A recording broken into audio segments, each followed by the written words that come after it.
Assalamu alaikum wa rahmatullahi wa barakatuh. So, dear reverend brothers and sisters, welcome back to another important spoken class. And you know very well, this is the second day I am going to start. Please read the description box. Please run the CC or subtitle for better understanding. At first, you have to understand the rule first, then you have to take notes and do exercise more and more or frequently to come out successful. So, dear reverend brothers and sisters, আমরা আমাদের দৈনন্দিন জীবনে everyday লাইফে আমরা এই ধরনের সেন্সগুলি প্রকাশ করি যে আমাকে ভাবতে হবে, তোমাকে কাজটি করতে হবে, তোমাকে কাজটি শেষ করতে হবে, তোমাকে ফোন করতে হবে, তোমার ভাইকে অফিসে যেতে হবে, তাকে সেখানে যেতে হবে, আমাকে এখানে আসতে হবে। এই ধরনের সমার্থক বা সমউচ্চারিত ক্রিয়া চিহ্নের বাক্য সম্পর্কে আমরা অবগত রয়েছে আমাদের এভরিডে লাইফে। এবং এই ধরনের সেন্স মূলত তিনটা ক্ষেত্রে ব্যবহার করে থাকে আমরা। এক হচ্ছে অব্লিগেশন, দুই ডিউটি, তিন হচ্ছে নেসেসিটি। অর্থাৎ অব্লিগেশন সক্ষমতা, বাধ্যবাধকতা, ডিউটি কর্তব্য, আর নেসেসিটি প্রয়োজনীয়তা, আবশ্যিকতা। সো অব্লিগেশন, ডিউটি এবং নেসেসিটি প্রকাশ করে থাকে এই ধরনের সেন্সে, যে তোমার ভাইকে অফিসে যেতে হবে, আপনাকে অনুরোধটি রাখতে হবে ইত্যাদি।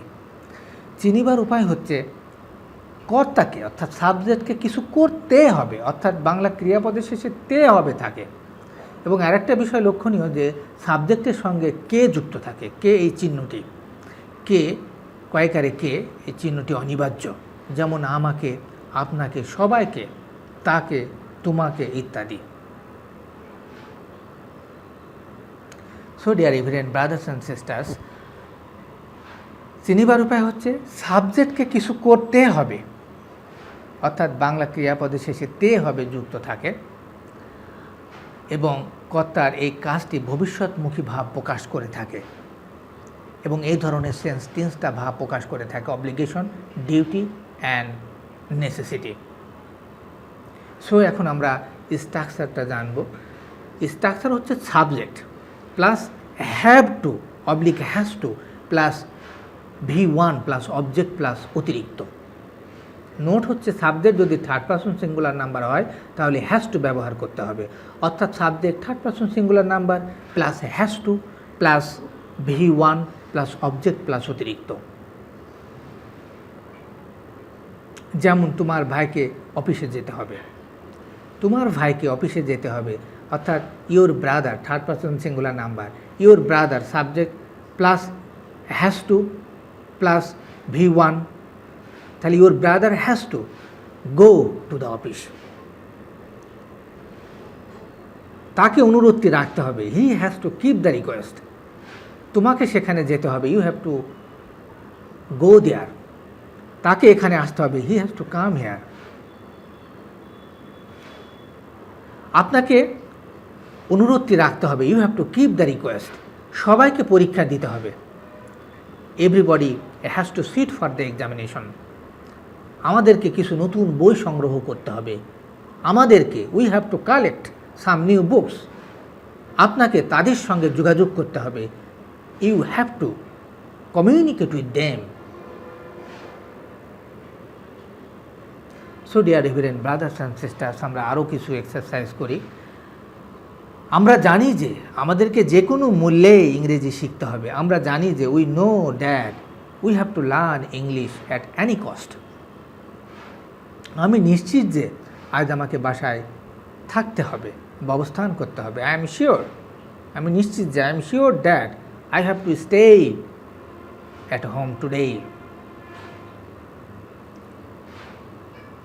So dear reverend brothers and sisters, আমরা অনেক সময় শিক্ষার্থীদের উপদেশ দিয়ে থাকি যে ভালো ফলাফলের জন্য তোমাদেরকে পাঠ্য বই ভালোভাবে পড়তে হবে, অর্থাৎ for a better result, for a good result you have to read the textbooks properly or well. তাছাড়া আমরা আরও বলে থাকি তোমার উত্তরটা ছোটো হয়েছে, অতএব তোমার উত্তরটা বাড়াতে হবে, অর্থাৎ তোমার উত্তরটি বাড়াতে হবে। You have to enlarge the answer বা এক্সটেন্ড দ্য অ্যান্সার বা broaden the answer. So dear reverend brothers and sisters, আমরা আরও কিছু এক্সারসাইজ করি। আমার কয়েকজন বন্ধুকে কিছু নতুন বই সংগ্রহ করতে হবে, অর্থাৎ some of my friends have to collect some new books.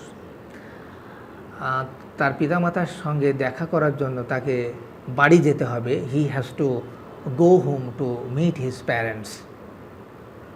আমাকে এখন কলেজে যেতে হবে, I have to go to college now.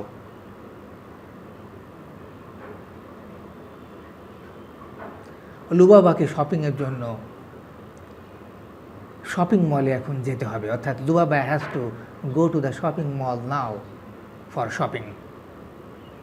So dear reverend brothers and sisters, আমরা আরও কিছু এক্সারসাইজ করি যে তোমাকে এখানে আসতে হবে, you have to come here, তাকে সেখানে যেতে হবে, হি হ্যাজ টু গো দেয়ার।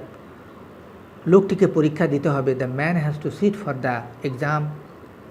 পদটির জন্য তাদেরকে দরখাস্ত করতে হবে, they have to apply for the post.